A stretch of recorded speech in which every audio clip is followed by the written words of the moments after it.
Continuamos con el capítulo 3. Recordemos que yo parto de la idea de que tú estás leyendo tu libro, haciendo tu lección diaria, y este audio solo complementa tu estudio con la intención de compartir lo leído. El tema de hoy es la percepción inocente, la sección 1, expiación sin sacrificio. Empezando por el título, recuerda que todo lo que percibimos lo interpretamos y lo interpretamos en base a nuestro sistema de pensamiento, el del ego o el del Espíritu Santo, y que para poder interpretar la inocencia necesitamos la expiación, que no es otra cosa que deshacer el ego y sanar la creencia en la separación, y sin sacrificio, porque nadie tiene que perder nada para recibirlo todo. Solo tenemos que perdonar por haber tomado conciencia de la verdad. Textualmente el párrafo 1 dice: hay otro punto que debe quedar perfectamente claro antes de que pueda desaparecer cualquier residuo de temor que aún estés asociando con los milagros. La crucifixión no estableció la expiación, fue la resurrección la que lo hizo. Fue el perdón total de todas las ilusiones, perdonar la idea del cuerpo, perdonar la idea del ataque, de vivir en un estado mental diferente de Dios. Eso es la resurrección. Es decir, la crucifixión demostró que el mensaje de Jesús va dirigido a salvar la mente, no el cuerpo, porque aún con un cuerpo atacado en todos los sentidos, su verdadera identidad se mantuvo intacta, tal como lo demostró con la resurrección. Cuando yo estaba chica, que iba al catecismo, pensaba, ¿yo por qué soy culpable de la crucifixión si yo ni estaba? Ahora que estoy grande, veo que la forma en que yo participo en la crucifixión es cuando juzgo, cuando sufro, cuando critico. Eso es hacer que su experiencia fuera en vano. Porque cada vez que yo me identifico con el dolor, coloco un clavo en mi propia cruz anclándome al mundo. Cada vez que vuelvo a las memorias de dolor, me crucifico. Cada vez que veo diferencias entre unos y otros, me centro en la cruz y no en la resurrección, que es el perdón total de las ilusiones. Los juicios pertenecen al sistema de pensamiento del ego. La culpa, el dolor, las memorias del pasado, que no son sino las memorias de un pasado subyacente que envuelven la creencia en el pecado, la culpa y el miedo, que me alejan totalmente de la mente de Dios. Basta preguntarse, ¿quién está pensando esto? ¿Este pensamiento me acerca a Dios? ¿Me beneficia recordar y juzgar el pasado? ¿Me conviene perdonar las imágenes que salieron de mi mente por mi nivel de conciencia, el cual ahora quiero elevar sobre el campo de batalla? Esas preguntas nos llevarían a la resurrección con Jesús.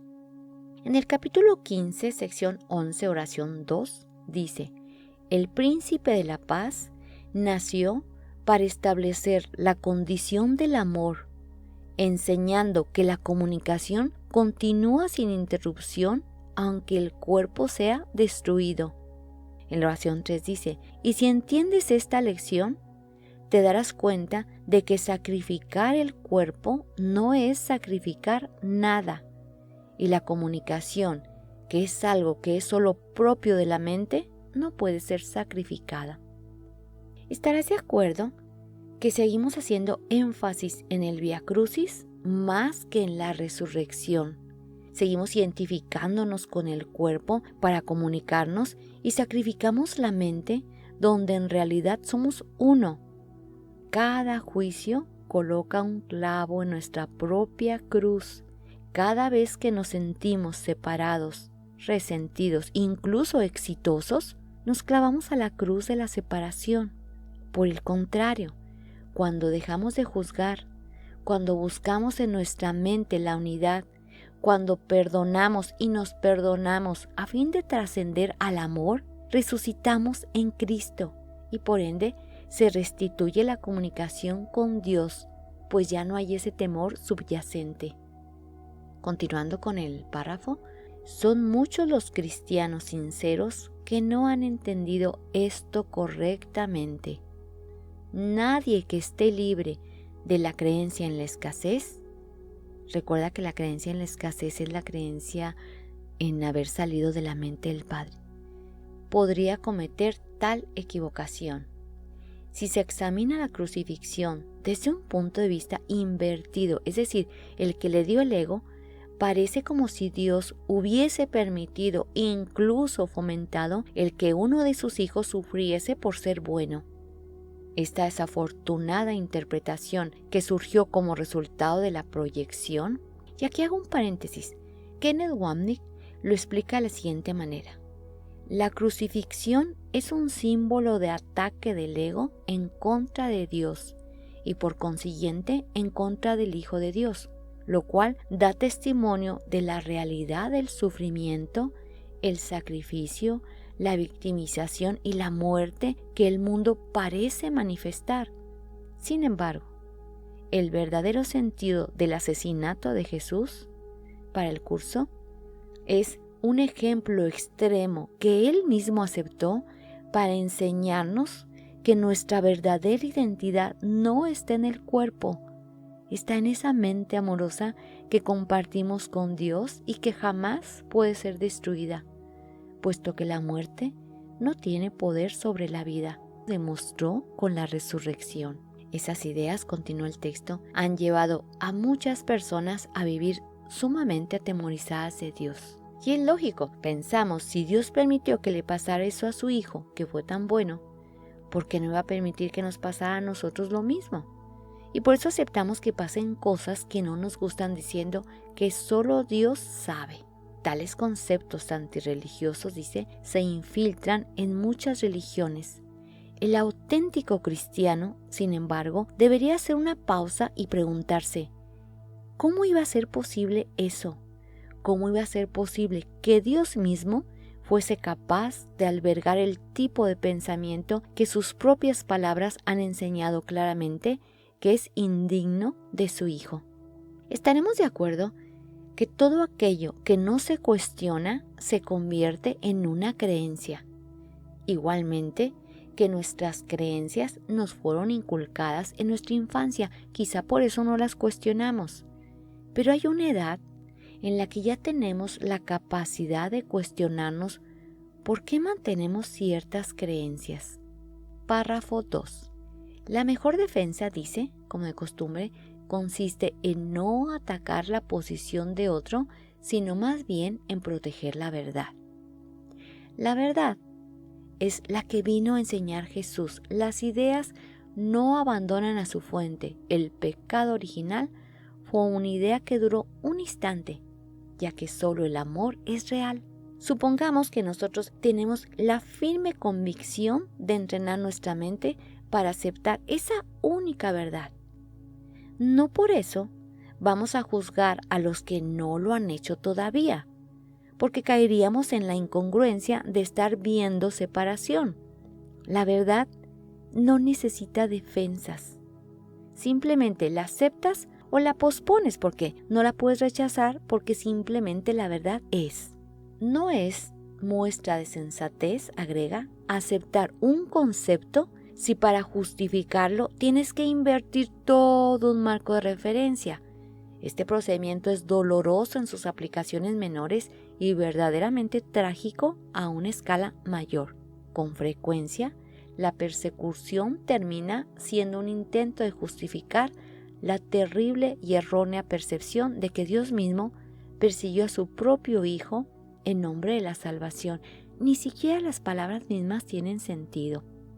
Es doloroso aceptarlo, porque entonces todo nuestro sistema de creencias se vendría abajo, y en el fondo implicaría abandonar las ideas del mundo, sus metas, sus propósitos, sus atractivos, nuestras relaciones especiales, por la creencia en que si nos volvemos espirituales, vamos a perder eso que subyacentemente nos hace individuales, materiales y humanos. No queremos renunciar a ese marco de referencia, por lo tanto, es preferible seguir pensando que Dios quiso sacrificar a su Hijo a pensar que nuestras ideas de separación los sacrifican a diario en cada pensamiento que pensamos bajo el sistema del ego.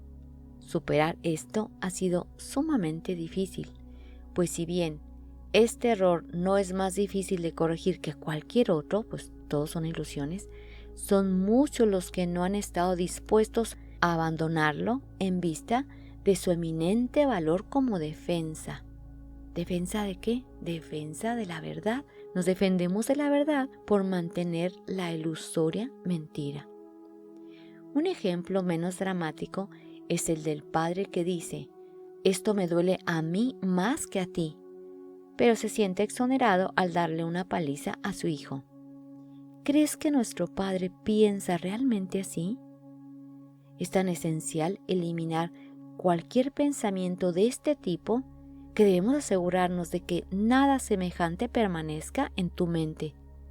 Yo no fui castigado porque tú fueras malo. La lección completamente benévola que la expiación enseña se echa a perder si se mancilla con cualquiera de las formas en que esta clase de distorsión se manifiesta. La expiación vino a enseñar que permanecemos en la mente de Dios, que podemos volver a ella perdonando la idea de que somos cuerpos separados de Dios en un pedacito de mente individual. La expiación nos recuerda que somos inocentes y que Dios nos ama.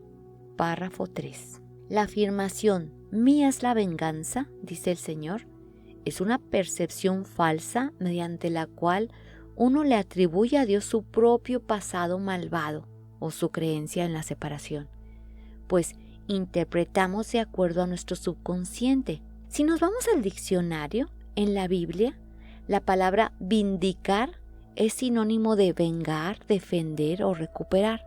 Por lo tanto, cuando dice «mía es la venganza», significa pues que Dios recupera la verdad de nuestra inocencia ante la falsa idea de la pecaminosidad que el ego nos muestra. Si nos decidimos por la expiación, no tenemos que hacer nada. Él se encargará de restituirle a la mente la verdad. Podríamos interpretarlo como «mía es la venganza», es decir, mía es la capacidad de defenderte o recuperar tu verdadera identidad de ti mismo. Y no es destruyendo al otro, simplemente es recordando la verdad. ¿Pero cómo le hacemos? Bueno, pues cuando percibimos una situación que no nos gusta o en la cual nos sentimos atacados, podemos responder defendiéndonos, debilitándonos o entregarle al Espíritu Santo para su vindicación, para su expiación, pidiendo el discernimiento para distinguir lo falso de lo verdadero. Ese pasado malvado, agrega Jesús, no tiene nada que ver con Dios. Él no lo creó ni tampoco lo sustenta. Dios no cree en el castigo. Su mente no crea de esa manera. Dios no tiene nada contra ti por razón de tus malas acciones. Porque recuerda que para Dios seguimos en el paraíso. Todo este sueño lo estamos soñando en el paraíso, cobijados en su amor para cuando decidamos despertar. Y continúa, ¿cómo sería posible entonces que me hubiese acusado a mí por ellas? Asegúrate de que reconoces cuán absolutamente imposible es esa suposición y también de que procede enteramente de la proyección, es decir, del miedo que la mente separada o egoica tiene al castigo de Dios.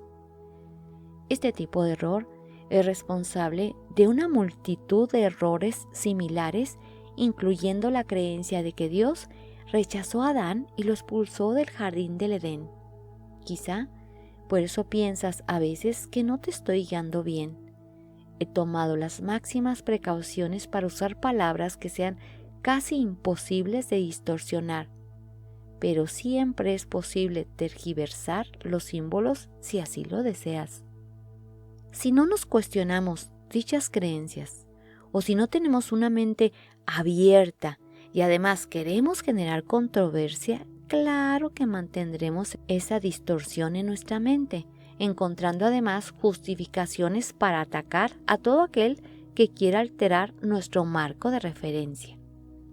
Párrafo 4. El sacrificio es una noción que Dios desconoce por completo.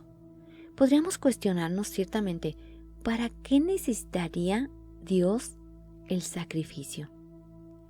Procede únicamente del miedo, y los que tienen miedo pueden ser crueles.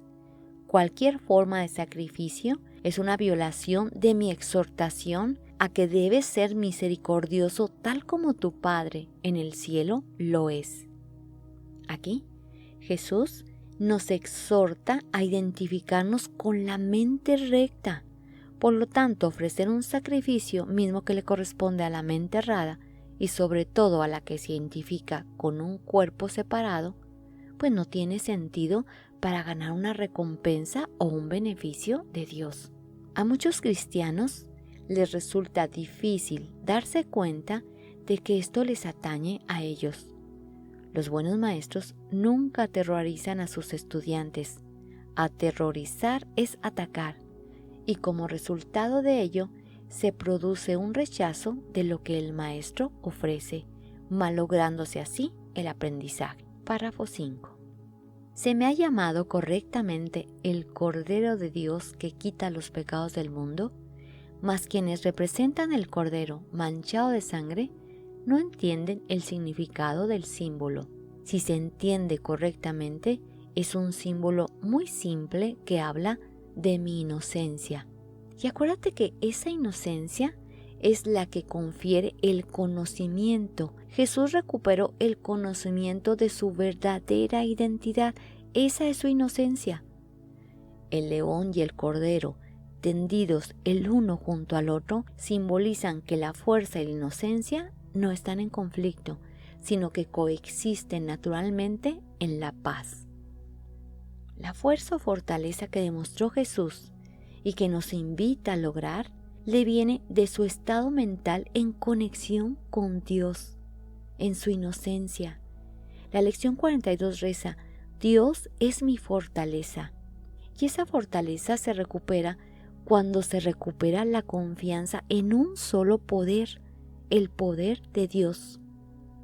Bienaventurados los puros de corazón, porque ellos verán a Dios. Es otra forma de decir lo mismo. Una mente pura conoce la verdad y en eso radica su fuerza. No confunde la destrucción con la inocencia, porque asocia la inocencia con la fuerza y no con la debilidad. Párrafo 6. La inocencia es incapaz de sacrificar nada porque la mente inocente dispone de todo y solo se esfuerza por proteger su plenitud. No puede proyectar, entre paréntesis, porque no hay culpa, por lo tanto tampoco hay miedo. Tan solo puede honrar a otras mentes, porque honrar a otro es el saludo natural de los verdaderamente amados hacia los que son como ellos. El Cordero quita los pecados del mundo en el sentido de que el estado de inocencia o gracia es uno en el que el significado de la expiación es perfectamente obvio. La expiación carece por completo de ambigüedad. Es perfectamente inequívoca porque existe en la luz. Únicamente los intentos de ocultarla en las tinieblas han hecho que sea inaccesible para aquellos que eligen no ver. Párrafo 7. La expiación de por sí solo irradia verdad. Es, por lo tanto, el epítome de la mansedumbre y derrama únicamente bendiciones. No podría hacer eso si procediese de cualquier otra fuente que no fuera la perfecta inocencia, es decir, un estado de gracia donde se ha recuperado la conciencia del espíritu a través del perdón total de las ilusiones. La inocencia es sabiduría, porque no tiene conciencia del mal, y el mal no existe. No obstante, es perfectamente consciente de todo lo que es verdad. La resurrección demostró que nada puede destruir la verdad. El bien puede resistir cualquier clase de mal, al igual que la luz disipa cualquier clase de oscuridad. La expiación es, por lo tanto, la lección perfecta, es la demostración concluyente de que todas las demás lecciones que enseñé son ciertas. Si solo puedes aceptar esta generalización ahora, no tendrás necesidad de aprender muchas otras lecciones de menor importancia. Basta con que creas esto para que te liberes de todos tus errores. Párrafo 8. La inocencia de Dios es el verdadero estado mental de su Hijo. En ese estado, tu mente conoce a Dios, pues Dios no es algo simbólico, Dios es un hecho. Cuando conoces a su Hijo tal como es, te das cuenta de que la expiación y no el sacrificio es la única ofrenda apropiada para el altar de Dios. Es decir, a Dios no le agradamos sacrificando cosas del mundo o del cuerpo. Lo agradamos perdonando la creencia en las cosas del mundo o del cuerpo, reconociendo su gracia en nuestra mente, eligiendo la paz ante el conflicto, el perdón ante el resentimiento, el amor ante el miedo. Cuando aceptamos que solo la perfección tiene cabida en nuestra mente, el entendimiento de los inocentes es la verdad. La verdad es: yo soy todo lo que Dios es, un estado totalmente amoroso, pleno y pacífico, viviendo o soñando una experiencia corporal. Por eso es por lo que sus altares, nuestras mentes, así, son verdaderamente radiantes. Hasta aquí llega esa sección. Te recuerdo que le corresponde la lección 25 que te la dejo en la descripción. Gracias.